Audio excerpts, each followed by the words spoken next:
Hello everyone, welcome to पवन वाग academy. I am Ankita, your friend. और guys, आज के क्लास में हम लोग कंटिन्यू करेंगे हमारे लास्ट वाले लेक्चर को। तो लास्ट वाले पार्ट में हम लोगों ने देखा था चैप्टर नंबर 10 के of course states of matter के मेजरेबल प्रॉपर्टीज देखे थे गैसेस की कौन सी होते हैं। उसी के साथ साथ मैंने आपको बताया था कि टोटल 5 टाइप्स की मेजरेबल प्रॉपर्टीज होती है गैस की जो हम लोग स्टडी करते हैं। आई थिंक 5 या 6 प्रॉपर्टीज। तो उन 5 या 6 प्रॉपर्टीज में से ऑलरेडी हम लोग 2 प्रॉपर्टी जो थी आपकी वो लास्ट वाले क्लास में डिस्कस कर चुके हैं। जो पहली प्रॉपर्टी थी आपकी वो थी मास और सेकंड प्रॉपर्टी जो थी वो थी वॉल्यूम। ये दोनों प्रॉपर्टीज जो थी आई मीन टू से ये दोनों आपकी जो मेजरेबल प्रॉपर्टीज थी गैस की, ये दोनों हम लोगों ने लास्ट वाले लेक्चर में डिस्कस कर लिया था। तो उसी के कंटिन्यूशन में अब हम लोग देखेंगे हमारी थर्ड वाली मेजरेबल प्रॉपर्टी ऑफ गैस को। ठीक है, ये सारी की सारी मेजरेबल प्रॉपर्टीज जो है अगर आप एक बार पढ़ लेते हो ना तो आप लोगों को बहुत सारे न्यूमेरिकल्स करते वक्त प्रॉब्लम नहीं जाएगी, क्योंकि बहुत सारे न्यूमेरिकल्स में ना इन्हीं का थोड़ा थोड़ा बेसिक इन्वॉल्व होता है। आप लोगों ने देखा होगा कि बहुत सारे न्यूमेरिकल्स आप एकदम इजीली कर लेते हो बट कहीं ना कहीं बेसिक में जाके अटक जाते हो। उसका सबसे बड़ा रीज़न ये है कि हमारे पास में वो वाला बेसिक पार्ट हमारा क्लियर नहीं है कहीं ना कहीं, जो 11th स्टैंडर्ड का है। तो चलिए देखते हैं उस बेसिक पार्ट को जो आपको हेल्प करेगा हर पार्ट में न्यूमेरिकल के हर सेक्शन में, चाहे वो 11th हो चाहे वो 12th हो। और कंटिन्यू करेंगे हम लोग हमारी third measurable property of gas. और ये जो आपकी third measurable property of gas है जिसको अभी हम लोग फिलहाल डिस्कस कर रहे हैं उसका नाम है डेंसिटी। उसका नाम है pressure. Density will come afterwards, तो उसका नाम है प्रेशर। तो चलिए देखते हैं हम लोग प्रेशर को।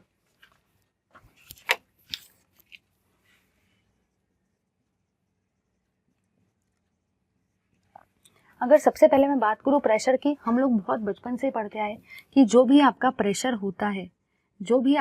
होता है उसी का मतलब होता है फोर्स पर यूनिट एरिया। मतलब मैं ऐसा लिख सकती हूँ the force per unit area is called as pressure. जो भी आपका फोर्स होता है अपॉन एरिया, मतलब फोर्स पर यूनिट एरिया, उसी को हम लोग एक्चुअली प्रेशर बोलते हैं। ये वाला प्रेशर का जो टर्म है ये आप लोगों ने फिजिक्स में भी पढ़ा होगा, फिजिक्स में भी आता है ये वाली चीज़। तो करना कुछ भी नहीं है, बस आपको इतना ही पता होना चाहिए कि जो भी आपका फोर्स होता है पर यूनिट एरिया उसी को हम लोग प्रेशर बोलते हैं। ठीक है, अब अगर मैं बात करूँ ना प्रेशर की, तो यहाँ पे मुझे ये पता चला कि प्रेशर जो होता है उसको बहुत सारे यूनिट्स होते हैं। Pressure has various units. जो भी आपके प्रेशर होते हैं ना उसको बहुत सारे यूनिट्स होते हैं। चलिए देख लेते हैं हम लोग उन यूनिट्स के बीच में क्या क्या रिलेशन होता है। ठीक है, सबसे पहली बात, 1 एटमॉस्फेयर का मतलब ही क्या होता है, उसी का मतलब 1 बार होता है। ये बहुत काम का रिलेशन है, बहुत ज़्यादा। उसी का मतलब होता है 760 mm ऑफ Hg। उसी का मतलब होता है आपका 760 टॉर। उसी का मतलब होता है आपका 101,325 न्यूटन पर मीटर स्क्वायर। उसी का मतलब होता है आपका 101,325 पास्कल। उसी का मतलब होता है 101.325 किलो पास्कल। और उसी का मतलब होता है 10.101325 मेगा पास्कल। तो यहाँ पे जो मैंने जाना वो ये है कि जो भी आपका फोर्स पर यूनिट एरिया होता है उसी को हम लोग प्रेशर बोलते हैं। आप सबको पता है कि गैस ही तो हमको प्रेशर दिखाती है, तो ठीक है भाई। सेकेंड पॉइंट आपको यहाँ पे ये याद रखना है कि प्रेशर जो होता है उसको बहुत सारे अलग अलग टाइप के यूनिट्स होते हैं। ठीक है, जैसे कि 1 atmosphere equals to 1 bar equals to 760 mm of Hg equals to 760 torr equals to 101,325 newton per metre square equals to 101,325 pascal equals to 101.325 kilo pascal equals to 0.101325 mega pascal. अगर हमको pressure के ये इतने सारे यूनिट्स पता है और इसी के साथ साथ अगर आपको प्रेशर के ये इतने सारे यूनिट्स के बीच में रिलेशन भी पता है, जो कि ये रिलेशन है, तो आप ऐसा कोई भी न्यूमेरिकल नहीं है जिसमें प्रेशर होगा और आप लोग ना कर सको। एग्जामिनर घुमा फिरा के देने की बहुत कोशिश करेगा। उसको लगेगा कि सबको एटमॉस्फेयर प्रेशर आता है, वो नहीं डालेगा, वो टॉर डालेगा, वो पास्कल डालेगा। आधे लोगों की वैसे टाइट फीस हो जाती है, वो सोचते हैं ये क्या आ गया। लेकिन अब आप लोगों को प्रॉब्लम नहीं जाएगी क्योंकि आप लोगों को एक कहीं ना कहीं उनके बीच में रिलेशन मिल गया है। ठीक है, इसी के साथ साथ आपको ये भी पता होना चाहिए कि जो भी आपका प्रेशर होता है उसका जो भी आपका ऐसा यूनिट होता है, जो भी प्रेशर का ऐसा यूनिट होता है वो 2 होता है। एक होता है पास्कल या तो होता है न्यूटन पर मीटर स्क्वायर। ठीक है, अब आधे लोग बोलेंगे मैम बाकी क्या प्रेशर के यूनिट्स नहीं है। बाकी सब भी प्रेशर की यूनिट्स है, लेकिन अगर मैं बात करूँ ना प्रेशर के ऑफिशियल एसआई यूनिट्स की, तो वो एक्चुअली दो होते हैं। एक होता है आपका न्यूटन पर मीटर स्क्वायर और एक होता है आपका पास्कल। अब आधे लोग बोलेंगे मैम ये न्यूटन पर मीटर स्क्वायर कैसे गया प्रेशर का यूनिट हुआ? देखो भाई, यहाँ पे मीटर आ रहा है, सबको पता है कि मीटर, केजी, ये सारे एसआई यूनिट से तो होते हैं, इसलिए ये मीटर वाला पार्ट क्या है, एसआई यूनिट। अब आधे लोग बोलेंगे ठीक है समझ गया हमको, यहाँ पे मीटर आया, मीटर ऐसा यूनिट है और न्यूटन पर मीटर स्क्वायर भी प्रेशर का ऐसा यूनिट है, हमको ये समझाओ ये पास्कल कैसे क्या आ गया। देखो भाई, न्यूटन पर मीटर स्क्वायर कितना है 101325, पास्कल में भी कितना आया 101325। मतलब ये आपको क्या याद रखना है कि न्यूटन पर मीटर स्क्वायर ही तो आपका पास्कल है ना, न्यूटन पर मीटर स्क्वायर ही तो आपका पास्कल है ना। इसलिए अगर ऐसा unit Newton per metre square है तो पास्कल भी तो ऐसा यूनिट रहेगा ना भाई। तो ये हुआ आपका third measurable property of gas, जिसका नाम क्या है, प्रेशर। लो भाई इसका स्क्रीनशॉट लो। चलिए, आफ्टर दिस प्रेशर अब हम लोग देखेंगे हमारी fourth measurable property of gas को, जिसका नाम क्या है, जिसका नाम है आपका टेम्परेचर। तो चलिए अब हम लोग देखेंगे टेम्परेचर को, जो कि है आपकी फोर्थ नंबर की मेजरेबल प्रॉपर्टी ऑफ गैस। चलिए देखते हैं टेम्परेचर को। टेम्परेचर जो कि आपकी फोर्थ मेजरेबल प्रॉपर्टी है। अब टेम्परेचर को बताने से पहले एक बार मैं डेफिनेशन लिख देती हूँ, फिर आपको समझा के देती हूँ, ठीक है। एक बार डेफिनेशन लिख देती हूँ, टेंशन नहीं लेना है, समझा के मैं सब देने वाली हूँ। तो जो भी आपकी रहेंगी the property of the gas, the property of the gases which determines the direction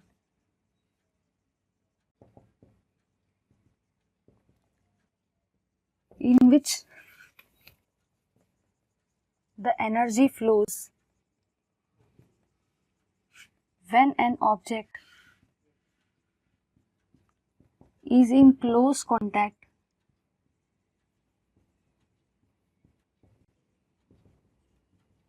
with the another object।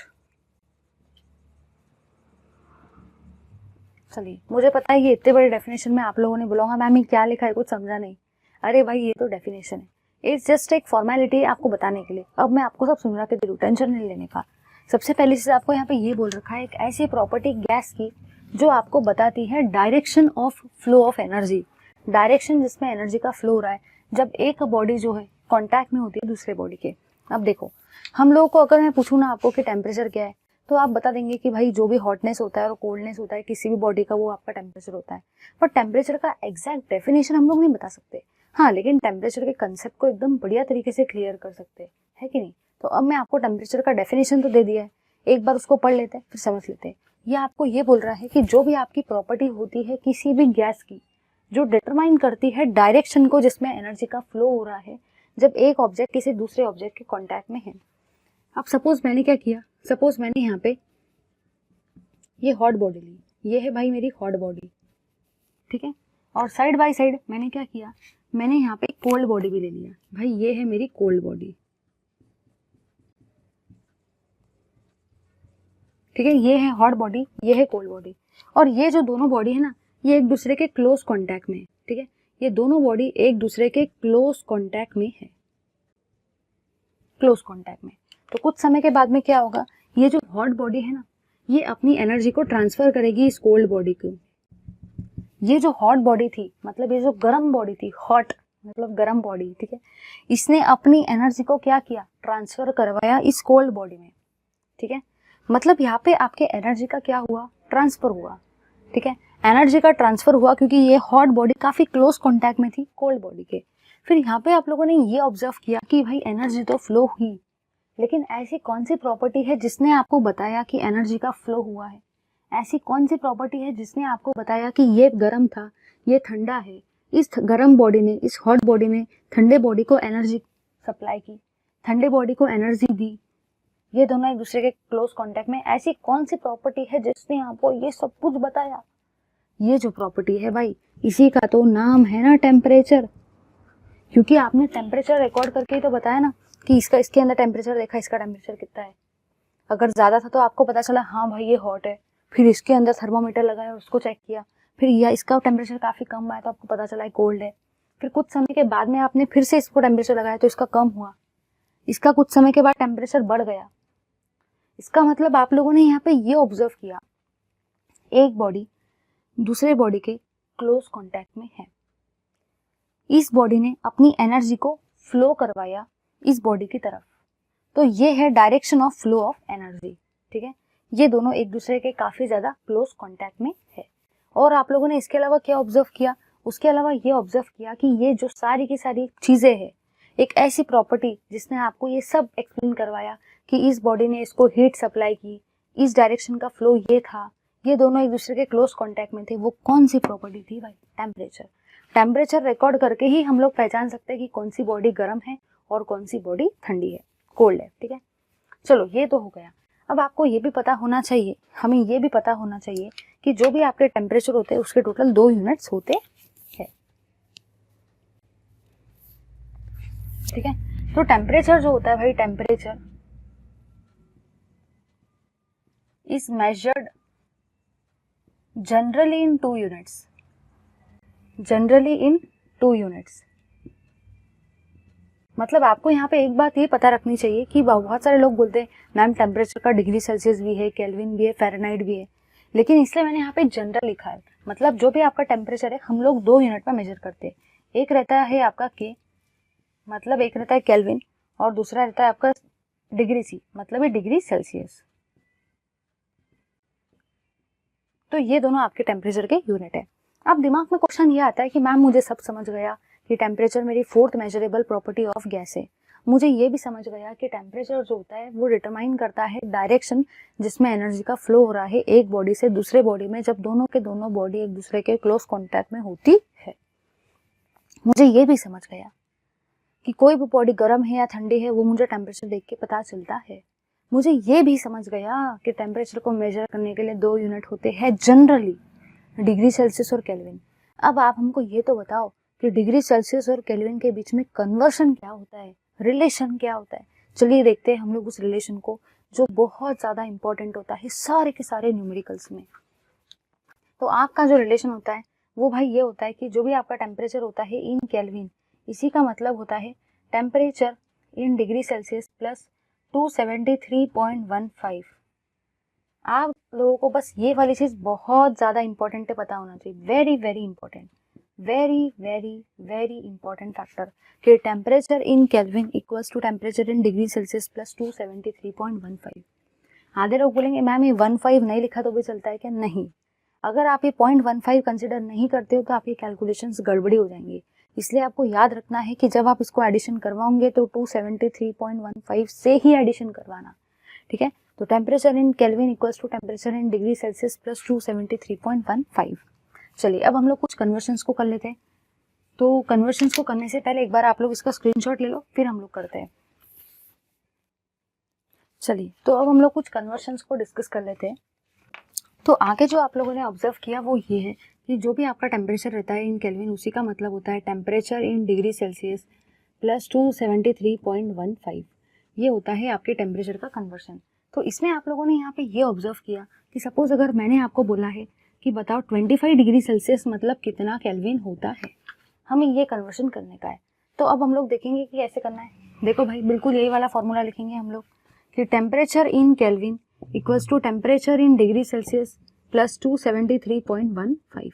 ठीक है, तो टेम्परेचर इन डिग्री सेल्सियस कितना है आपका 25 डिग्री सेल्सियस, प्लस इसमें कितना ऐड करेंगे 273.15। तो जब इसमें ये ऐड करते हैं तो इसका वैल्यू कितना आ जाएगा 298.15, और ये रहता है आपका टेम्परेचर इन केल्विन का वैल्यू।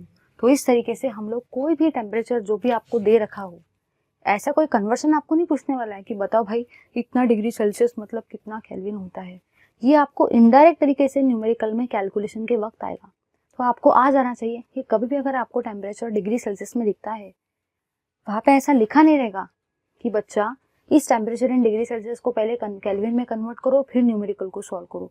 वहाँ पे अपना बल्ब जलना चाहिए कि टेम्परेचर इन डिग्री सेल्सियस को पहले अपन को केल्विन में कन्वर्ट करना है, उसके बाद ही न्यूमेरिकल करना, अदरवाइज न्यूमेरिकल कैसा हो जाएगा, गलत हो जाएगा। ठीक है, तो बस आपको पता होना चाहिए कि टेम्परेचर इन केल्विन का ही मतलब क्या होता है, temperature in degree Celsius plus 273.15 हो जाएगा एकदम कोड़ा के तरीके से। लो भाई इसका स्क्रीनशॉट सारे के सारे। चलिए भाई, अब हम लोगों ने fourth measurable property of gas तो देख लिया, मतलब ये हम लोगों ने टेम्परेचर को भी देख लिया। अब हम लोग मूव करेंगे हमारी fifth measurable property of gas की तरफ, जिसका नाम है यस डेंसिटी। तो चलिए देखेंगे हम लोग fifth measurable property of a gas जिसका नाम है डेंसिटी। चलिए देखते हैं उस बात को। तो अब हम लोग देखेंगे हमारी फिफ्थ प्रॉपर्टी को, डेंसिटी को, डेंसिटी, ठीक है। तो चलिए देखते हैं डेंसिटी को। अब डेंसिटी कुछ नई चीज नहीं है जो हम लोग पहली बार पढ़ रहे हैं, ये आप लोग बहुत पहले से पढ़ते आए हो, स्कूल डेज में भी पढ़ा होगा कि डेंसिटी क्या होता है, सबको पता है भाई डेंसिटी क्या होता है।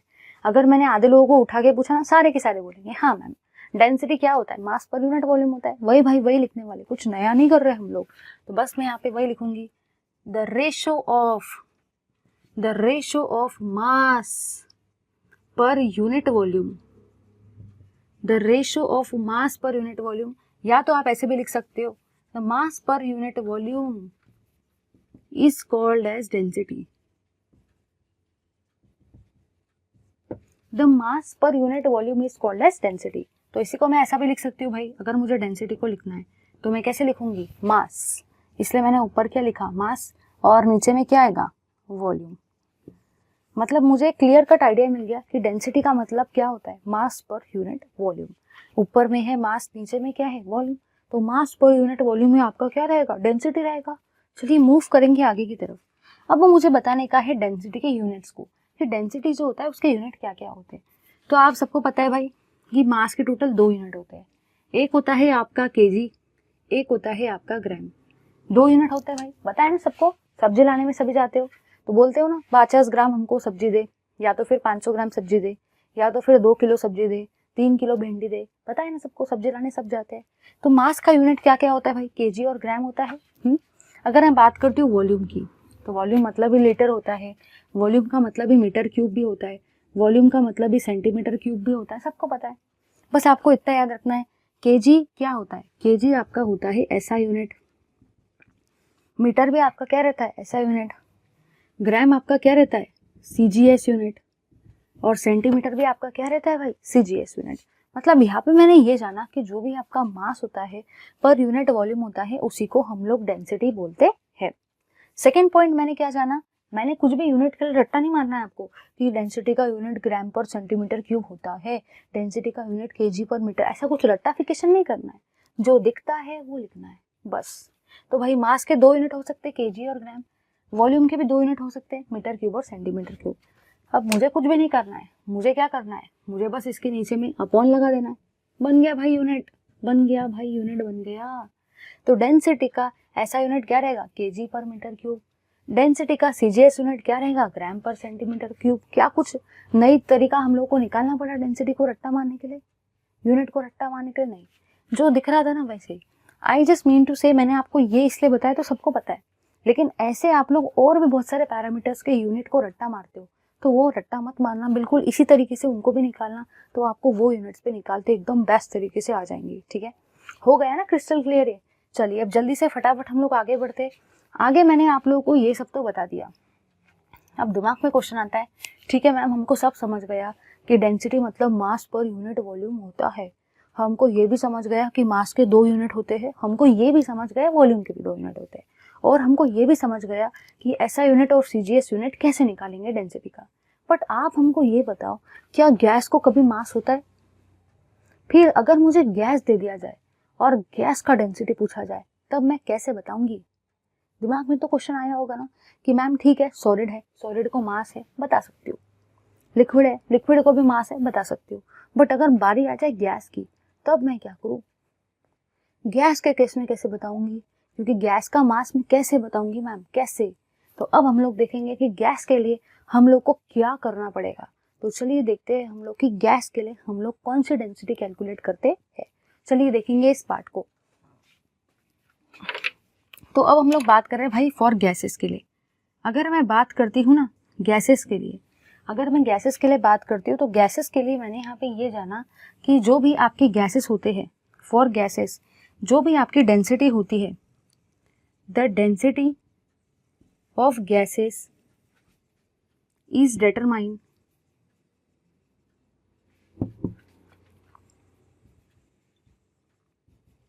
with respect to hydrogen gas, with respect to the hydrogen gas, ठीक है, and is called as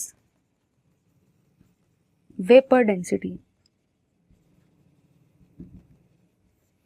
अब आधे लोग बोल रहे होंगे मैम ये चल क्या रहा है, कुछ भी समझ नहीं रहा है, अभी समझाया क्या है, अभी तो सब लिख के दिया है। तो चलिए एक बार फटाफट समझ लेते हैं मैंने क्या क्या बताया आपको। मैंने बस आपको ये बताया कि जो भी आपका मास पर यूनिट वॉल्यूम होता है ना, उसी को हम लोग डेंसिटी बोलते हैं। ग्राम पर सेंटीमीटर क्यूब उसका सीजीएस यूनिट होता है, केजी पर मीटर क्यूब उसका एसआई यूनिट होता है। फिर दिमाग में क्वेश्चन आया कि जब गैस आ जाएंगी तब मैं क्या करूँगा, तो या तब मैं क्या करूँगी। तो बस आपको याद होना चाहिए कि जब भी आपकी गैस आ जाती है ना, तो ऐसे केस में जब हमको गैस की डेंसिटी निकालना है, जब भी हमको गैस की डेंसिटी निकालना होता है, तो हम लोग उसको डिटरमाइन करते हैं with respect to the hydrogen gas. Hydrogen gas के रिस्पेक्ट में हम लोग वो डेंसिटी को निकालते हैं और उस डेंसिटी को हम लोग क्या बोलते हैं भाई, वेपर डेंसिटी। अब आधे लोग बोलेंगे ठीक है मैम ये भी समझ गया कि गैस के लिए हम लोग नॉर्मल वाली डेंसिटी को नहीं निकाल सकते, गैस का तो कोई मास ही नहीं होता है।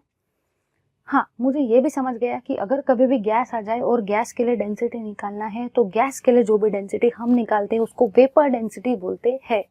ये भी समझ गया कि वेपर डेंसिटी को डिटरमाइन किया जाता है with respect to the hydrogen gas. लेकिन अब हमको ये तो बताओ भाई कि वेपर डेंसिटी का फॉर्मूला क्या है। तो चलिए अब हम लोग देखते हैं कि वेपर डेंसिटी का फॉर्मूला क्या होता है। चलिए देखेंगे वेपर डेंसिटी के फॉर्मूले को। तो जो भी भाई आपका वेपर डेंसिटी होता है ना, वेपर डेंसिटी, उसी का मतलब होता है molar mass upon 2, molar mass of gas upon 2। तो वेपर डेंसिटी जो भी आप निकालोगे गैस की, उसी का मतलब रहेगा molar mass of gas upon 2। ये आपका फॉर्मूला होता है। इस वेपर डेंसिटी को हम लोग निकालते हैं with respect to the hydrogen gas, क्योंकि हाइड्रोजन गैस का, हाइड्रोजन का H2 का मॉलिक्यूलर मास कितना होता है, 2। क्योंकि आधे लोगों के दिमाग में तो क्वेश्चन आता है यहाँ पे 2 क्यों आया, 3 क्यों नहीं आया। मेरी मर्जी में 5 लगा सकता हूँ, 6, बट ऐसा नहीं कर सकते, क्योंकि ये डेंसिटी हम लोग डिटरमाइन करते हैं हाइड्रोजन गैस के रिस्पेक्ट में। H2 का मॉलिक्यूलर मास 2 होता है ना, इसलिए मैंने क्या लिखा है, vapour density of gas equals to molecular mass of gas upon 2। अगर आ जाए कैलकुलेशन के लिए करके आएंगे सारे के सारे। कभी कभी ये फॉर्मूला भी एंट्रेंस में पूछा जाता है, ठीक है। लो भाई इसका स्क्रीनशॉट। चलिए अब हम लोगों ने 5 प्रॉपर्टीज, तो मेजरेबल प्रॉपर्टीज जो थी गैस की, उनको डिस्कस कर लिया। अब हम लोग मूव करेंगे हमारी 6th मेजरेबल प्रॉपर्टी जो गैस की होती है, जो काफ़ी ज़्यादा इंपॉर्टेंट होती है। तो चलिए अब हम लोग देखेंगे हमारी 6th measurable property of gas को, जिसका नाम है डिफ्यूजन। तो चलिए देखते हैं डिफ्यूजन क्या होता है। चलिए देखते हैं 6th प्रॉपर्टी को, डिफ्यूजन को। सबसे पहली चीज़ तो ये आती है कि ये डिफ्यूजन क्या चीज़ है। तो चलिए देखते हैं कि जब भी मैंने गैस के मॉलिक्यूल को लिया, जब भी मैंने गैस के मॉलिक्यूल्स को लिया, तो जो भी आपके गैस के मॉलिक्यूल्स होते हैं ना, वो हमेशा मूव करते हैं। जो भी आपके गैस के मॉलिक्यूल्स होते हैं वो हमेशा मूव करते हैं, वो हमेशा मूव करते हैं from high concentration region, from high concentration region to the low concentration region, to the low concentration reason.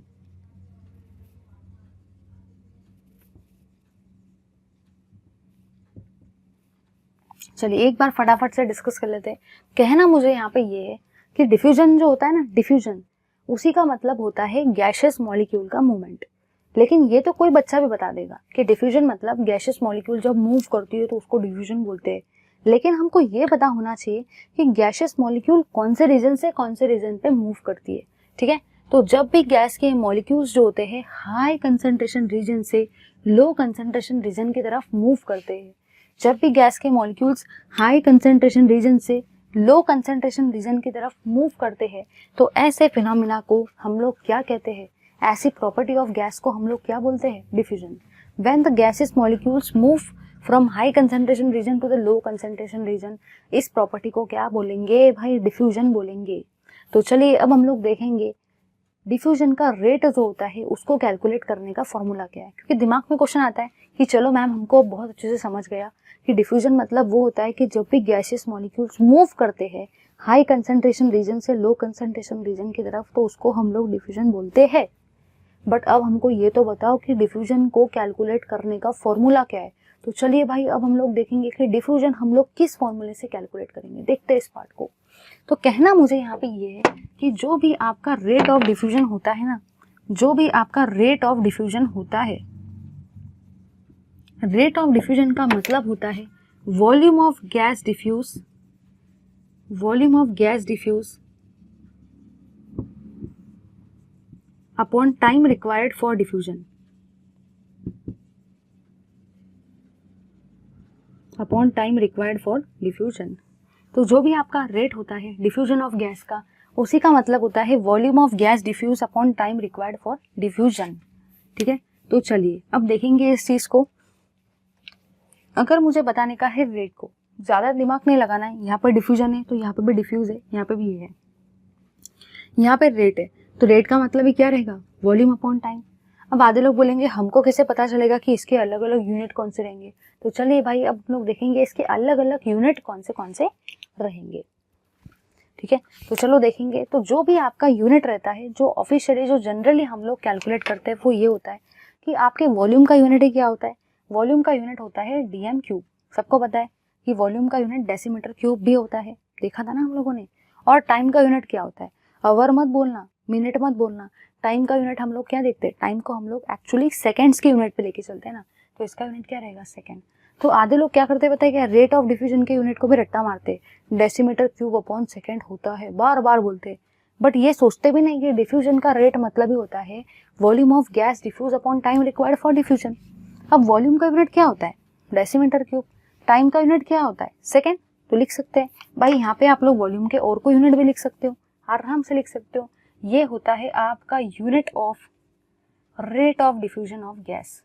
जो भी आपका यूनिट रहता है ना rate of diffusion of gas का, उसका ये होता है।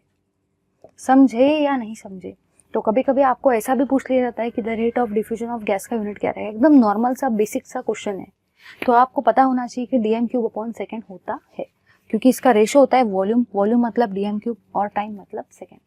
ठीक है भाई, चलो ले लो सारे के सारे स्क्रीनशॉट। यहाँ पे हम लोग हमारी सारी मेजरेबल प्रॉपर्टी ऑफ गैस को खत्म करते हैं।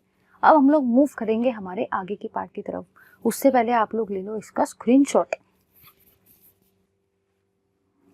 चलिए, तो अब हम लोगों ने सारी की सारी प्रॉपर्टीज को तो देख लिया। अब हम लोग देखेंगे अलग अलग टाइप के गैशियस लॉस को, कौन से लॉस इन्वॉल्व होते हैं गैशियस में, वो सारे के सारे लॉस को अभी हम लोग ब्रीफली एकदम बेस्ट तरीके से डिस्कस करेंगे। ये लॉस पढ़ने के बाद आपको बहुत ज़्यादा हेल्प मिलेगा, क्योंकि ये लॉस कहीं ना कहीं आपको एक ओवरऑल आइडिया देंगे कि कोई भी न्यूमेरिकल को कैसे अप्रोच किया जाता है। अगर आप लोग ये लॉस पढ़ लेते हो तो आपको एंट्रेंस में भी बहुत ज़्यादा इसका हेल्प मिलेगा। तो चलिए देखते हैं हम लोग ये सारे के सारे लॉस को। और लॉस को देखने से पहले एक बार देखेंगे छोटा सा एकदम बढ़िया सा बेसिक सा इंट्रोडक्शन रिगार्डिंग दिस लॉज, जो कि है गैस से रिलेटेड। चलिए देखेंगे इस पार्ट को। चलिए देखते हैं हम लोग गैस को। तो जो भी आपके गैस के लॉज है, उससे पहले मुझे आपको कुछ बताने का है। मुझे आपको ये बताना है कि जो भी आपका बिहेवियर होता है किसी भी गैस का, behaviour of the gas is describe by 4 parameters. अब सबसे पहली चीज जो दिमाग में आती है वो ये है कि मैम आप लोग तो बोल रहे हो कि गैस ऐसी है वैसी है, लेकिन हमको तो गैस दिखती भी नहीं है, तो हम उसकी प्रॉपर्टीज को स्टडी कैसे करेंगे। दिमाग में क्वेश्चन आता है ना, दिमाग में बहुत बार क्वेश्चन आता है। ये क्वेश्चन ये आता है कि गैस तो हमको दिखती नहीं है ना, तो उसका कोई कलर है, बहुत कम गैसेस का कलर होता है, फिर हम गैस की प्रॉपर्टीज को कैसे पकड़ के लाए, कैसे उसकी प्रॉपर्टी को ये करे। चलो सॉलिड है तो चलो सॉलिड को अगर मैं लेती हूँ तो है भाई सॉलिड मेरे सामने, कर सकती हूँ उसकी प्रॉपर्टी को। लिक्विड है, वाटर ले लो, कोई और लिक्विड कर सकते हैं, बट गैस को ऐसे थोड़ी बोल सकते हैं गैस चल इधर आ, मैं तेरी प्रॉपर्टी को डिस्कस करने वाला हूँ, तेरी प्रॉपर्टी को ऑब्जर्व करने वाला हूँ, मेजर्ड करने वाला हूँ। ऐसा तो नहीं हो सकता है भाई, गैस तो हमारी सुनती नहीं है, वो तो बस भाग ही चली जाती है। तो अब हम लोग को क्या पता, कैसे पता चलेगा कि गैस का नेचर कैसा है, गैस का बिहेवियर कैसा है। तो भाई हमारे पास में होते हैं टोटल 4 टाइप के पैरामीटर्स। ये 4 टाइप के पैरामीटर्स हमको एक्सप्लेन करवाते हैं गैस के बिहेवियर को, कि गैस का नेचर कैसा है, गैस का बिहेवियर कैसा है, गैस रहती कैसी है, प्रॉपर्टी कैसी है, मेजर कैसे करेंगे। तो उसके लिए हमको टोटल 4 पैरामीटर्स चाहिए, क्योंकि वो हमको दिखती तो है नहीं, तो 4 पैरामीटर्स हमको चाहिए। तो वो जो 4 पैरामीटर्स होते हैं वो होते हैं भाई आपके PV&T। कौन से पैरामीटर्स होते हैं? PV&T।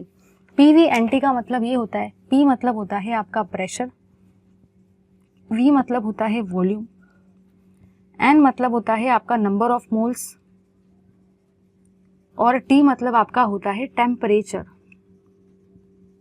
तो इस तरीके से कोई भी गैस के बिहेवियर को डिस्कस करने के लिए मुझे टोटल 4 पैरामीटर्स का नीड लगता है। वो 4 पैरामीटर्स कौन से रहते हैं? PV&T, pressure, volume, number of moles और टेम्परेचर। ठीक है।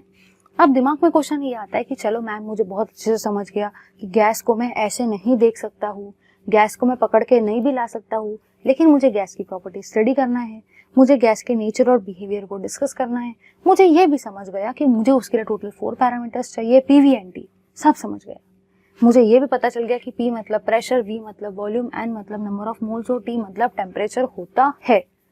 समझ गया भाई, मुझे एकदम बढ़िया तरीके से समझ गया। आगे बताओ, आगे क्या करना है? तो चलिए देखेंगे आगे हमको क्या करना है। आगे बात ये है कि ये तो समझ गया भाई, लेकिन दिमाग में क्वेश्चन ये आता है कि मैम ये पैरामीटर्स के बीच में कुछ ना कुछ तो रिलेशन होगा, कुछ ना कुछ रिलेशन तो सही है भाई।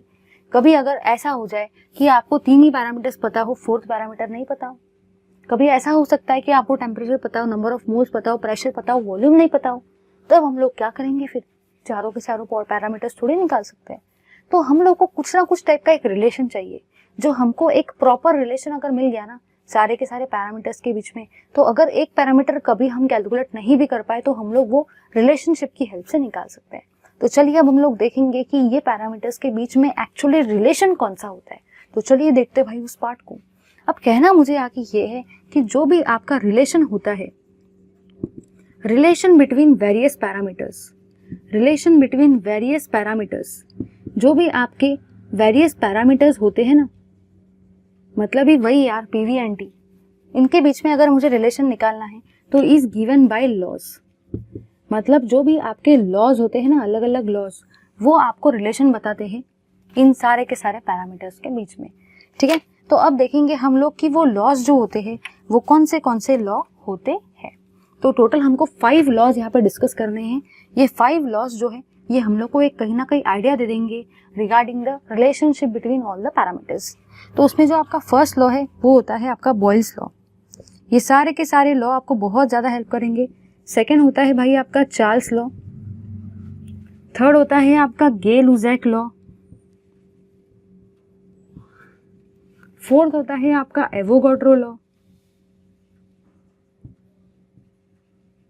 और फिफ्थ होता है आपका grams law of diffusion, I think so. Okay, Dalton's law, Dalton's law होता है। ठीक है। तो एक्चुअली मुझे ये पता चल गया कि कोई भी गैस का अगर मुझे बिहेवियर डिस्कस करना है, मेरे पास टोटल 4 पैरामीटर्स होने चाहिए, PV&T, pressure, volume, temperature, number of moles. अगर मुझे ये पैरामीटर्स को डिस्कस करना है तो मुझे इनके बीच में रिलेशन पता होना चाहिए। रिलेशन मुझे अलग अलग टाइप के लॉज दिखाते हैं, और लॉज टोटल 5 टाइप्स के गैसेस में मेजर होते हैं जो हमको डिस्कस करना है, जो आपके 11 के सिलेबस का पार्ट है। Boyle's law, Charles law, Gay Lussac law, Avogadro law, Dalton's law. लो भाई इसका स्क्रीनशॉट लो। चलिए भाई अब देखेंगे हम लोग हमारे फर्स्ट वाले गैसियस लॉ को, मतलब ही आई मीन से कि अब होने वाली है एंट्री हमारे पिक्चर में बॉयल्स लॉ की। तो चलिए देखेंगे हम लोग बॉयल्स लॉ की एंट्री कैसी होती है। देखेंगे बॉयल्स लॉ को, इससे रिलेटेड सारे के सारे पैरामीटर्स को, इसके एक्सप्रेशन को ऑफ कोर्स, और also at the same time उसी के साथ साथ हम लोग देखेंगे अलग अलग ग्राफ्स को। ग्राफ्स भी पेपर में आते हैं। ग्राफ्स मतलब ही what, giraffe is graph only. ठीक है। चलिए देखेंगे इस पार्ट को। चलिए तो देखेंगे हमारे फर्स्ट वाले गैस लॉ को, जिसका नाम है बॉयल्स लॉ। बॉयल्स लॉ क्या होता है देखते हैं हम लोग इस पार्ट को। बॉयल्स लॉ, ठीक है। तो सबसे पहले मैं बॉयल्स लॉ का एक डेफिनेशन जो भी है, मतलब जो भी आपका स्टेटमेंट है वो लिख देती हूँ। टेंशन नहीं लेने का, मैं सब समझा के दूंगी। ठीक है। चलिए देखते हैं। तो जो यहाँ पे मैं आपको ये लिखूंगी, at constant temperature, at constant temperature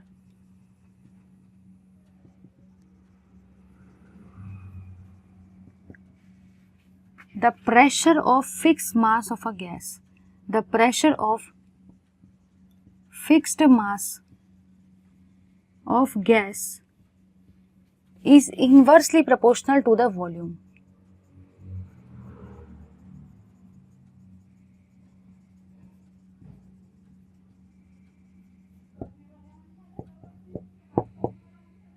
चलिए भाई, ये तो हो गया हमारा सेंटेंस। सेंटेंस क्या बोलता है? सेंटेंस आपको ये बोलता है कि जब भी हम लोग लेंगे ना कांस्टेंट टेम्परेचर, तो कांस्टेंट टेम्परेचर पे जो भी आपका प्रेशर रहता है fix mass of a gas का, वो इनवर्सली प्रोपोर्शनल होता है वॉल्यूम को। ये होता है भाई आपका बॉयल्स लॉ। अब आधे लोग बोलेंगे ये कैसा स्टेटमेंट था? अब ये स्टेटमेंट तो समझेगा ही नहीं जब तक ये एक्सप्रेशन नहीं आएगा। तो चलिए अब हम लोग सारे के सारे देखेंगे एक्सप्रेशन को। एक्सप्रेशन एक बार समझ गया ना तो स्टेटमेंट अपने आप समझ जाएगा। चलिए देखते हैं एक्सप्रेशन को। एक्सप्रेशन आपका ये कहता है भाई, एक्सप्रेशन ये कहता है आपका, एक्सप्रेशन बस ये बोलता है कि जब टेम्परेचर को मैंने कांस्टेंट लिया, जब टेम्परेचर को मैंने कांस्टेंट लिया ना, तब ऐसे केस में जो भी आपका प्रेशर था फिक्स मास ऑफ गैस का, वो इनवर्सली प्रोपोर्शनल होता है वॉल्यूम को। बस यही वाला तो स्टेटमेंट था, कुछ नया तो है नहीं। यही बता देना कि एट कांस्टेंट टेम्परेचर, मतलब जब टेम्परेचर कांस्टेंट रहेगा तो जो भी आपका प्रेशर रहेगा फिक्स मास ऑफ गैस का, वो इनवर्सली प्रोपोर्शनल किसके रहेगा? वॉल्यूम को। तो बस इतना ही याद रखना है कि जब हम लोग टेम्परेचर को कांस्टेंट रखते हैं तो जो भी आपका प्रेशर होता है फिक्स मास ऑफ गैस का, वो इनवर्सली प्रोपोर्शनल होता है वॉल्यूम को। अब आधे लोग बोलेंगे ये कैसा लॉ हुआ? तो सुनो भाई, अभी थोड़े पहले बताया था कि लॉज जो होते हैं वो हम लोग को एक्चुअली रिलेशनशिप देते हैं बिटवीन द वेरियस पैरामीटर्स। तो ये भी तो आपका रिलेशनशिप ही है पैरामीटर्स के बीच में का। इसीलिए तो हम लोग ने इसको क्या नाम दिया है? बॉयल्स लॉ, क्योंकि ऑफकोर्स ये लॉ बॉयल्स नाम के साइंटिस्ट ने हमको दिया है। ठीक है, चलिए मूव करेंगे आगे के पार्ट की तरफ। आगे का पार्ट मेरा ये कहता है, इसी का मतलब क्या मैं इसको ऐसे लिख सकती हूँ क्या? अगर मुझे सपोज इसको लिखना है P is inversely proportional to V। आप सबको पता है कि जब भी हम लोग किसी भी इनवर्स साइन को हटाते हैं तो दो चीजें आती है, एक आता है इक्वल्स टू और एक आता है आपका कुछ ना कुछ कांस्टेंट अपॉन V। जैसा था बिल्कुल वैसे ही लिखा। जब भी इस प्रोपोर्शनलिटी साइन को हटाएंगे तो दो चीजें आएंगी, एक आएगा आपका इक्वल्स टू का साइन और सेकंड आएगा आपका कुछ ना कुछ कांस्टेंट। बस वही वाली चीज लिखिए भाई। क्या हम लोग इसको ऐसा लिख सकते हैं क्या? देखो इधर, अगर ये है आपका P1, ये है, लेट अस से, चलो ठीक है कोई बात नहीं, इसको हम लोग ऐसा लिख देते हैं। तो क्या हम लोग इसको ऐसा लिख सकते हैं PV इक्वल्स टू K? बिल्कुल लिख सकते हैं भाई। मतलब मैंने कुछ भी नहीं किया, मैं आपको इजी तरीके से लिखे जा रही हूँ, बुक में थोड़ा डिफिकल्ट है। तो pressure is inversely proportional to volume, temperature constant है, पता है मुझे, ये बॉयल्स लॉ है। ठीक है, फिर मैंने क्या किया, इस प्रोपोर्शनलिटी साइन को हटाया। सबको पता है भाई कि जब भी हम लोग प्रोपोर्शनलिटी साइन को हटाते हैं तो दो चीजें आती है, इक्वल्स टू आता है और कुछ ना कुछ कांस्टेंट आता है। तो इक्वल्स टू आ गया और कुछ ना कुछ कांस्टेंट आ गया। फिर मैंने क्या किया, इस V को मैं ऊपर लेके चले गई, इस V को मैं ऊपर लेके चले गई और ये वाला V यहाँ पे ऊपर आ गया। हो गया भाई। अब और क्या कर सकते हैं भाई? इसके अलावा हम लोग यहाँ पे कुछ और कर सकते हैं क्या? यस कर सकते हैं। कर ये सकते हैं कि अगर मैंने बोला भाई PV इक्वल्स टू K, इसको भी बोल सकते हैं PV इक्वल्स टू K। मतलब ही मुझे ये करना है कि अगर ये P1 है, ये V1 है, तो ये कुछ ना कुछ K है। ये आपका क्या है? ये आपका कांस्टेंट है। अगर ये P2 है तो ये V2 रहेगा, ये भी कुछ ना कुछ कांस्टेंट रहेगा। चीज सेम ही है। अगर ये है P1 तो ये है V1, ये है P2 तो ये क्या रहेगा? V2। अब मुझे बढ़ने का है आगे। अगर मैं बात करती हूँ ना आगे की, सपोज ये है आपका इक्वेशन नंबर 1, सपोज ये है आपका इक्वेशन नंबर 2, तो आप लोगों ने ये देखा कि आप लोग भाई इक्वेट कर रहे हो इक्वेशन 1 को एंड इक्वेशन 2 को। इक्वेशन 1 और इक्वेशन 2 को हम लोग कुछ भी नहीं करने वाले, हम लोग इक्वेट करने वाले। तो क्या होगा भाई? ऑब्जर्व ये हुआ कि P1 equals to V1, P1 into V1 equals to P2 into V2। लिख सकते भाई ऐसा, बिल्कुल लिख सकते। ये भी K के बराबर है, ये भी K के बराबर है। अगर दोनों के राइट हैंड साइड है इक्वल तो दोनों के लेफ्ट हैंड साइड भी कैसे रहेंगे? इक्वल। अगर दोनों के राइट हैंड साइड है K, दोनों के राइट हैंड साइड है इक्वल, तो लेफ्ट हैंड साइड तो इक्वल रहेंगे ना। बस मैंने वही काम किया। क्या हम लोग इसको ऐसा भी लिख सकते हैं P1 upon P2 is equal to V2 upon V1? बिल्कुल लिख सकते हैं भाई, बिल्कुल लिख सकते हैं। कुछ भी नहीं किया, इस P2 को नीचे भेज दिया, इस V1 को नीचे भेज दिया। इसके समझा या नहीं समझा? आधे लोगों को ये पता ही नहीं होता है कि बस उनको बॉयल्स लॉ का स्टेटमेंट आता है कि हाँ कांस्टेंट टेम्परेचर पे pressure fix mass of gas का इन्वर्सली प्रोपोर्शनल होता है वॉल्यूम को, उनको ये सब पता होता है, उनको ये भी पता होता है। एग्जामिनर कभी ये नहीं पूछता, वो आपको पूछता है कि which of the following option is correct amongst the Boyle's law. आधे लोग ये ऑप्शन को पहचान ही नहीं पाते, उनको पता ही नहीं चल पाता है। बट अब आपको समझ में आया कि अगर आपको ये वाला भी एक्सप्रेशन आ गया तो आप सारे के सारे कर लोगे। Very very important, very very important expression है भाई ये, ठीक है, कर लोगे सारे के सारे। लो भाई इसका स्क्रीनशॉट लो। चलिए आगे के पार्ट की तरफ मूव करते हैं। हम लोगों ने ये सब तो देख लिया है ना, मूव ये सब देख लिया हम लोगों ने भाई। अब हम लोग मूव करने वाले हैं आगे के पार्ट की तरफ। चलिए देखेंगे आगे के पार्ट को। अब सुनो भाई, हम लोगों ने ये लॉ के सारे एक्सप्रेशन को तो देखा, बट एक्चुअली इसके रियल बिहेवियर को ऑब्जर्व नहीं किया एक्सपेरिमेंट की हेल्प से। तो चलिए अब हम लोग देखेंगे experimental study of Boyle's law, कि एक्सपेरिमेंटली सच में ऐसा होता भी है क्या, सिर्फ रट्टा मारने का है। चलिए देखते भाई। अब मुझे देखने का है with the help of experiment, with the help of experiment. तो जब आप भाई एक्सपेरिमेंट की हेल्प से इसको स्टडी करने जाएंगे तो आप लोगों ने यहाँ पे ये ऑब्जर्व किया कि सपोज मैंने एक स्पंज लिया, ठीक है, सपोज मैंने एक स्पंज लिया, ठीक है। अब इस स्पंज पे सपोज मैंने यहाँ पे जो प्रेशर अप्लाई किया है ना, प्रेशर जो अप्लाई किया है, लेट अस से मैं आपको बोल रही हूँ मैंने यहाँ पे प्रेशर अप्लाई किया है 1 एटमॉस्फेयर, सपोज करके चल रहे हैं, ऐसा नहीं कि ये 1 ही होगा ये 2 ही होगा, सपोज मान के चल रहे हैं। मैंने यहाँ पे 1 एटमॉस्फेयर प्रेशर अप्लाई किया जो कि कम है। तो इसका वॉल्यूम कैसा है, तो भाई इसका वॉल्यूम जो है आपका लेट अस से ये है 100 ml, 100 ml इसका वॉल्यूम है, ठीक है। या तो आप ले लो, चलो 100 मीटर क्यूब ले लो, 100, चलो ठीक है भाई, हम लोग इसको ले लेते 500 ml है। अब ठीक है, मतलब यहाँ पे मैंने क्या ऑब्जर्व किया, यहाँ पे मैंने ये ऑब्जर्व किया कि अगर मैं सपोज यहाँ पे प्रेशर मान के चल रही हूँ 1 एटमॉस्फेयर, कम है प्रेशर, तो वॉल्यूम कितना है 500 ml। कुछ समय के बाद में यहाँ पे ये हुआ, कुछ समय के बाद में यहाँ पे ये हुआ कि आपने जो प्रेशर है उसको 5 एटमॉस्फेयर कर दिया, प्रेशर को बढ़ा दिया, प्रेशर को इंक्रीज कर दिया, तो वॉल्यूम जो था ना भाई अब वो आपका हो गया लेट अस से 200 ml। और कुछ समय के बाद आपने क्या किया, और कुछ समय के बाद में आपने ये किया भाई कि जो प्रेशर है ना, प्रेशर को आपने कर दिया 10 एटमॉस्फेयर, तो जो भी आपका वॉल्यूम है वो हो गया लेट अस से 50 ml। तो यहाँ पे आप लोगों ने क्या ऑब्जर्व किया, यहाँ पे कुछ ऑब्जर्व किया क्या, हाँ भाई बहुत सारी चीजें ऑब्जर्व की। आप लोगों ने ये ऑब्जर्व किया होगा, देखो सबसे पहले तो अपना एक जनरल एग्जांपल लेते हैं, स्पंज ले लो। स्पंज को अगर धीरे से दबाया तो स्पंज का वॉल्यूम बहुत सारा था, मतलब जब आपने स्पंज को एकदम धीरे से दबाया, प्रेशर एकदम कम अप्लाई किया तो उसका वॉल्यूम ज्यादा था, है ना। जब स्पंज को थोड़ा और दबाया, मतलब ज्यादा प्रेशर अप्लाई किया तो उसका वॉल्यूम और कम हो गया। और जब स्पंज को बहुत ज्यादा प्रेस किया, बहुत ज्यादा प्रेशर अप्लाई किया तो स्पंज का वॉल्यूम देखो कितना सा हो गया, पूरा का पूरा स्पंज जो था ना छीन गया, बेचारा छीन गया। इसका मतलब यहाँ पे ये हुआ, ये पहले मैंने इसके अंदर में कुछ लिया, प्रेशर कम अप्लाई किया था 1 एटमॉस्फेयर, तो वॉल्यूम बहुत ज्यादा था, देखो ना कितना बड़ा है। कुछ समय के बाद प्रेशर थोड़ा बढ़ा दिया तो वॉल्यूम थोड़ा सा कम हो गया, 200 ml हो गया। कुछ समय के बाद प्रेशर बहुत ज्यादा बढ़ा दिया, 10 एटमॉस्फेयर कर दिया, वॉल्यूम बहुत ज्यादा कम हो गया, 50 ml हो गया भाई। समझे या नहीं समझे, मतलब क्या हुआ कि प्रेशर के बढ़ाने से वॉल्यूम क्या होते गया, वॉल्यूम कम होते गया। इसी का मतलब इसने आपको क्या प्रूफ करा है भाई, कि प्रेशर जो होता है वो इन्वर्सली प्रोपोर्शनल होता है वॉल्यूम को। और यही तो आपका बॉयल्स लॉ है ना, बॉयल्स नाम के साइंटिस्ट ने भी तो हमको यही बताया, उनका ये एक्सपेरिमेंटल सेटअप है ना। उन्होंने हमको ये बताया कि जैसे जैसे हम प्रेशर को बढ़ाते गए वैसे वैसे हमारा वॉल्यूम क्या होते गया, कम होते गया। मतलब प्रेशर के बढ़ाने से वॉल्यूम कम हो रहा है, प्रेशर इनवर्सली प्रोपोर्शनल है भाई वॉल्यूम को, यही तो है आपका बॉयल्स लॉ। लो भाई इसका स्क्रीनशॉट लो। चलिए अब हम लोग देखेंगे अलग अलग टाइप के ग्राफ्स को जो इन्वॉल्व होते हैं बॉयल्स लॉ में, और ये ग्राफ्स पेपर में कभी कभी डायरेक्टली आते हैं।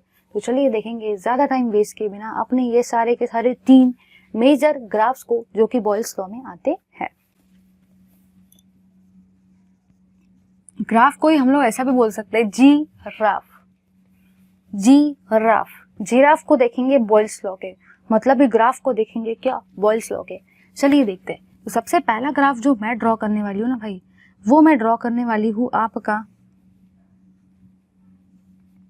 प्रेशर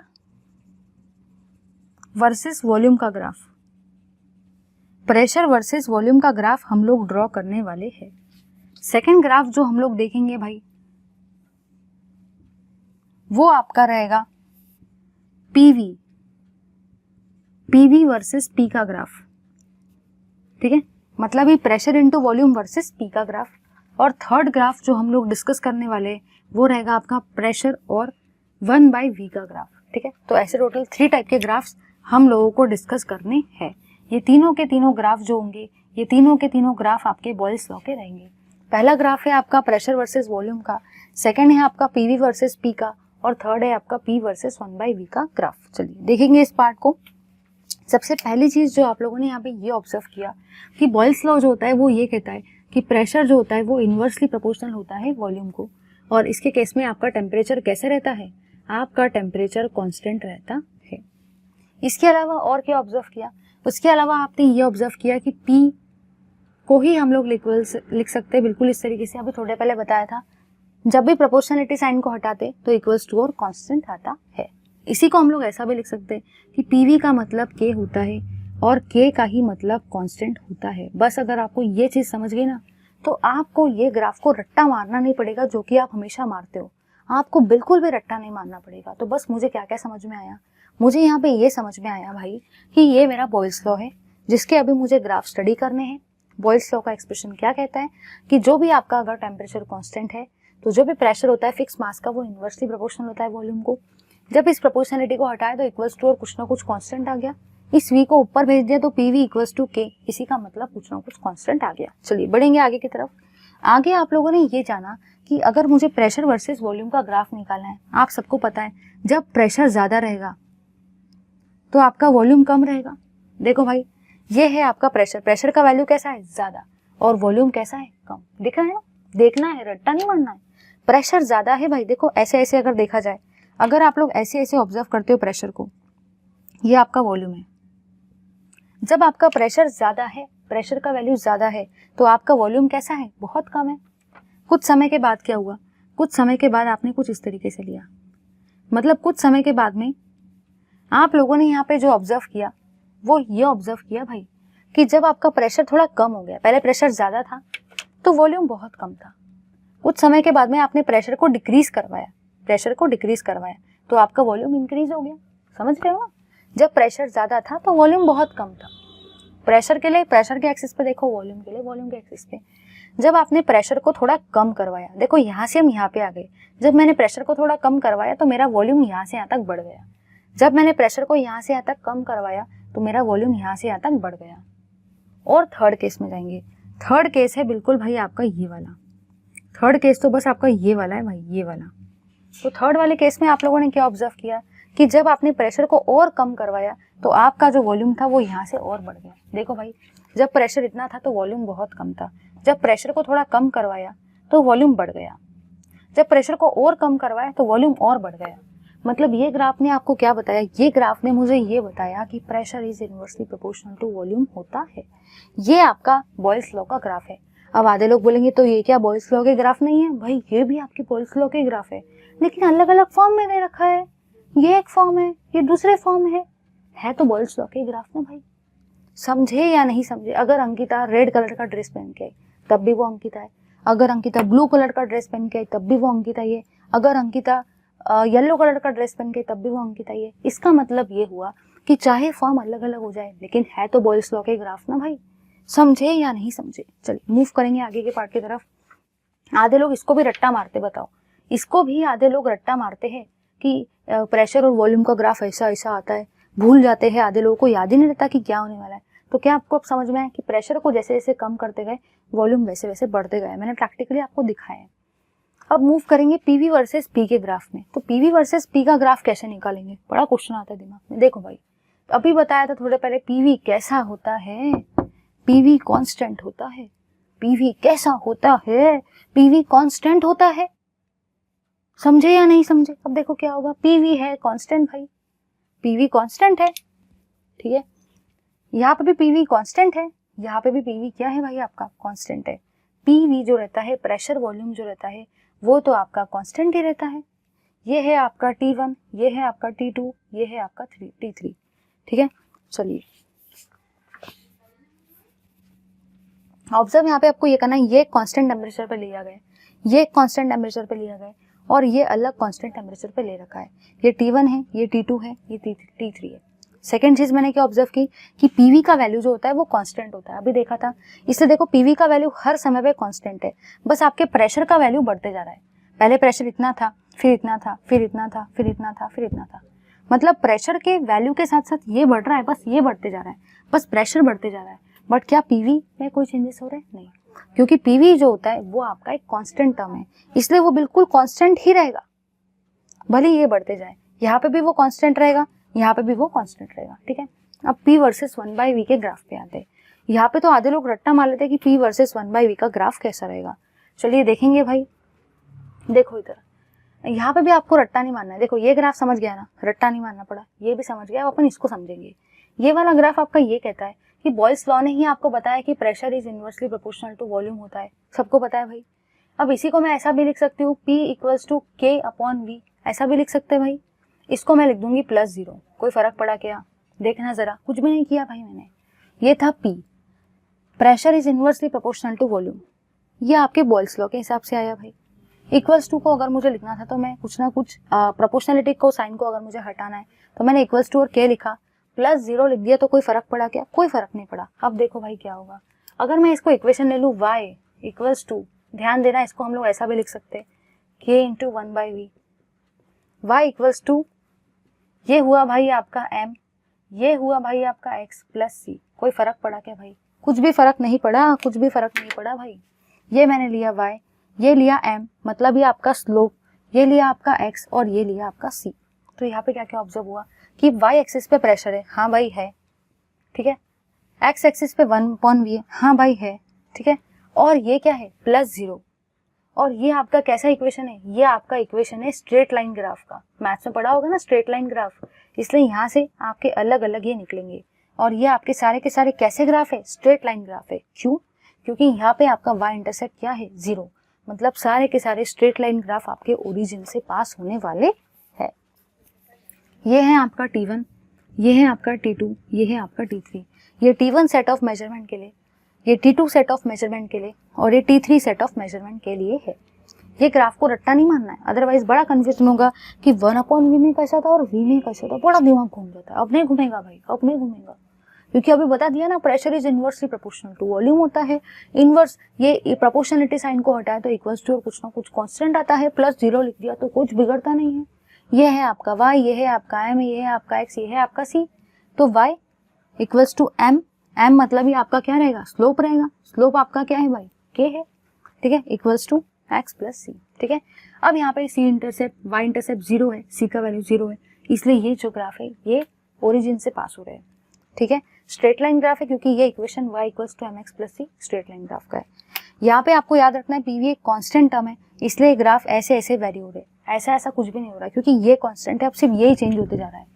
और यहाँ पे भी आपको समझा दिया है, लो भाई इसका स्क्रीनशॉट। चलिए भाई, अब हम लोगों ने बॉयल्स लॉ को एकदम बढ़िया तरीके से देख लिया। बॉयल्स लॉ के टर्म्स को देखा, कंडीशंस को देखा, एक्सप्रेशन को देखा, अलग अलग 3 टाइप के ग्राफ को देखा, और वो भी इस तरीके से देखा कि अब आपको रट्टा नहीं मारना पड़ेगा। और अगर कोई भी ग्राफ आ गया ना पेपर में, सब सही करके आएंगे, एकदम सही। अब हम लोग देखेंगे भाई हमारे नेक्स्ट वाले पार्ट को, जो कि है Boyle's law in terms of density. अगर पेपर में आ जाए कि बताओ बॉयल्स लॉ, तो आपको पता है, अगर एग्जामिनर ने पूछ लिया कि बॉयल्स लॉ बताओ डेंसिटी के टर्म्स में कैसे होगा, तो अब सारे के सारे फंस जाएंगे। तो अब हम लोग देखेंगे Boyle's law in terms of density, और उसी के साथ साथ देखेंगे कि बॉयल्स लॉ जो होता है वो आपको डेविएशन कब दिखाता है। तो चलिए देखते हैं हम लोग वो पार्ट को। तो सबसे पहली बात जो हमको पता होना चाहिए वो ये पता होना चाहिए deviation from Boyle's law. Deviation from Boyle's law मतलब बॉयल्स लॉ जो है वो आपको डेविएशन तो दिखाता है, बट कौन से कंडीशन पर दिखाता है तो आपको पता होना चाहिए। At a high pressure Boyle's law shows deviation. Boyle's law shows deviation, ये भाई हमको पता होना चाहिए। अगर आपको ये नहीं पता तो यहाँ से, क्योंकि एमसीक्यू टाइप का क्वेश्चन आता है, वेरी वेरी इंपॉर्टेंट, बहुत ज़्यादा इंपॉर्टेंट है आपका ये वाला पार्ट कि बॉयल्स लॉ कौन से कंडीशन पे डेविएट करता है, डेविएशन दिखाता है। डेविएशन मतलब एक वो नॉर्मल वाले लॉ को फॉलो नहीं करता है, कुछ अलग से अलग ही वैल्यू दिखाने लग जाता है ना, पागल हो जाता है बिल्कुल वो उस समय पे। तो ऐसे कंडीशन में क्या होता है, हाई प्रेशर वाले कंडीशन में ऐसा होता है। एमसीक्यू टाइप के क्वेश्चन में आ सकता है, ठीक है, याद रखना। एक ऑप्शन दे रखेगा लो प्रेशर, एक ऑप्शन दे रखेगा नेवर, एक ऑप्शन दे रखेगा high as well as low pressure, एक दे रखेगा ओनली एट हाई प्रेशर। तो सारे के सारे किसको टिक करेंगे, only at high pressure Boyle's law shows what, deviation. तो चलिए अब हम लोग देखेंगे एक्सप्रेशन क्या होता है बॉयल्स लॉ का, मतलब ही रिलेशन क्या होगा डेंसिटी के साथ में, डेंसिटी के टर्म्स में बॉयल्स लॉ कैसे होगा। चलिए देखते हैं उस पार्ट को, ठीक है। तो अब हम लोग देखने वाले हैं Boyle's law in terms of density, expression of Boyle's law, expression of Boyle's law in terms of density, expression of Boyle's law in terms of density को हमको डिस्कस करना है। तो चलिए देखेंगे। सबसे पहला पार्ट जो हमको यहाँ पे पता होना चाहिए वो ये है कि अगर मैं बात करती हूँ बॉयल्स लॉ की, तो बॉयल्स लॉ क्या कहता है भाई, बॉयल्स लॉ मेरा बस मुझे यही कहता है कि जो भी प्रेशर होता है वो इन्वर्सली प्रोपोर्शनल होता है वॉल्यूम को, बार बार बस वही तो लिख रहे हैं। फिर आपको ये भी पता है कि प्रेशर का मतलब ही K अपॉन V भी होता है, और K यहाँ पे क्या है, K यहाँ पे कुछ ना कुछ कांस्टेंट है, ठीक है, ये हमको पता चल गया। इस प्रोपोर्शनलिटी को हटा इक्वल्स टू और कुछ ना कुछ कांस्टेंट आ गया। फिजिक्स में भी यही करते हैं, कुछ नया नहीं करते। आगे क्या देखा भाई, आगे मैंने ये देखा मुझे डेंसिटी लाना है। दिमाग में बड़े कैलकुलेशन चल रहे थे, बड़े कंफ्यूजन चल रहे थे कि डेंसिटी लाऊं तो कैसे लाऊं भाई। तो देखो भाई कैसे लाएंगे, सबको पता है कि डेंसिटी का मतलब ही क्या होता है, डेंसिटी को मतलब ही रो का मतलब ही क्या होता है, मास अपॉन वॉल्यूम होता है, ठीक है। सबको पता है कि डेंसिटी का मतलब मास अपॉन वॉल्यूम होता है। तो इसी को हम लोग ऐसा भी लिख सकते हैं कि देखो इधर डेंसिटी का मतलब रो, मास का मतलब m और वॉल्यूम का मतलब v, लिख सकते हैं भाई इसको ऐसे। अब आधे लोग सोचेंगे चलो मुझे समझ गया, लेकिन मैं इस वैल्यू को इसके अंदर कैसे डालूं, तो कैसे डालेंगे, देखो यहाँ पे भी है वॉल्यूम, यहाँ पे भी है वॉल्यूम, तो क्यों ना हम लोग वॉल्यूम का वैल्यू सब्स्टिट्यूट करके डाल दे। इसलिए मैं इसको कैसा लिख सकती हूँ, volume equals to m upon rho, ये है आपका स्मॉल a वाला इक्वेशन, ठीक है। तो यहाँ पे मैंने क्या ऑब्जर्व किया कि pressure is inversely proportional to volume था, इसको हटा दिया तो इक्वल्स टू और कुछ ना कुछ कांस्टेंट आ गया। आगे क्या देखा कि डेंसिटी का मतलब ही क्या होता है भाई, मास अपॉन वॉल्यूम होता है। अब आधे लोग बोलेंगे डेंसिटी क्यों ला रहे, क्योंकि हमको ये एक्सप्रेशन भाई डेंसिटी के टर्म्स में चाहिए, हमको एक रिलेशन चाहिए डेंसिटी के टर्म्स में। फिर आगे बढ़े, आगे आपको पता था कि डेंसिटी का मतलब मास अपॉन वॉल्यूम होता है। आगे आपको ये भी पता है कि अब करे तो क्या करे, डेंसिटी लाने का है। फिर देखा भाई इसमें वॉल्यूम है, यहाँ पे भी वॉल्यूम है, कुछ ना कुछ जुगाड़ हो सकता है, कुछ ना कुछ जुगाड़ हो सकता है, इसलिए मैंने इसको वॉल्यूम के टर्म्स में कन्वर्ट कर दिया। तो volume equals to m upon rho आ गया। अब हम लोग क्या करेंगे, अब हम लोग करेंगे भाई substituting the equation small a equation को सब्स्टिट्यूट करेंगे हम लोग इन व्हाट, इन 1, ठीक है। तो अब आपका यहाँ पे क्या था, p equals to k upon v, इस v के जगह पे हम लोग क्या लिख सकते हैं, m अपॉन रो भी लिख सकते हैं। तो इस v के जगह पे मैं क्या लिखूंगी, m अपॉन रो लिख दिया भाई मैंने इसको। इस v के जगह पे क्या लिख दिया, m अपॉन रो लिख दिया, ठीक है। अब बढ़ेंगे आगे के पार्ट की तरफ। आगे आप लोगों ने यहाँ पे जो ऑब्जर्व किया वो ये ऑब्जर्व किया कि आप लोग इसको ऐसा भी लिख सकते हो, p into m equals to k into rho, इसको ऐसा भी तो लिख सकते हैं भाई, बिल्कुल वैसा ही तो किया है, ठीक है। देखो भाई कुछ भी नहीं किया, इस मास को ऊपर भेज दिया तो p इंटू एम बन गया equals to k into rho. अब ये जो मास है ये भी तो आपका कांस्टेंट है, मास एक कांस्टेंट होता है। अब ये जो होता है ये भी तो आपका कांस्टेंट है। तो क्या हम लोग ऐसा बोल सकते हैं कि pressure is directly proportional to the density of gas, बिल्कुल बोल सकते हैं। तो अगर आपको पेपर में आ जाए बॉयल्स लॉ का अलग एक्सप्रेशन, देखो बॉयल्स लॉ के बहुत सारे एक्सप्रेशन बताए, बॉयल्स लॉ से बहुत सारे एंट्रेंस में क्वेश्चंस देखने को मिलते हैं, इसलिए मैंने सारा पार्ट धीरे धीरे एकदम बेस्ट तरीके से डिस्कस करवाया था कि आपका एक भी एमसीक्यू टाइप का क्वेश्चन भी ना छूटे, ठीक है। एमएसटी में भी ऐसे बहुत सारे क्वेश्चंस देखने को मिलते हैं क्योंकि उसका लेवल थोड़ा कम रहता है, ठीक है। तो बॉयल्स लॉ का एक तो एक्सप्रेशन पता होना चाहिए, लॉ का स्टेटमेंट पता होना चाहिए। थर्ड थिंग, मैंने जो आपको एक और एक्सप्रेशन बताया था P1 upon P2 equals to V2 upon V1, वो वाला एक्सप्रेशन पता होना चाहिए। बॉयल्स लॉ के सारे ग्राफ्स पता होने चाहिए। और कभी कभी अगर ऐसा आ जाए कि बताओ प्रेशर जो होता है गैस का वो डेंसिटी के साथ में उसका रिलेशन क्या होता है, एक ऑप्शन रहेगा इन्वर्सली प्रोपोर्शनल, एक रहेगा डायरेक्टली, एक रहेगा कोई भी नहीं होगा, तो आपको याद रखना है कि जो भी प्रेशर होता है गैस का वो डायरेक्टली प्रोपोर्शनल होता है डेंसिटी ऑफ गैस को। तो ये था भाई आपका बॉयल्स लॉ का expression in terms of what, in terms of density. लो इसका सारे के सारे screenshot. Okay then we will stop here. Thank you very much for watching this video. Keep watching my videos. Thank you very much. और हाँ, एक और बात, लाइक शेयर और कमेंट तो बनता ही है। Thank you.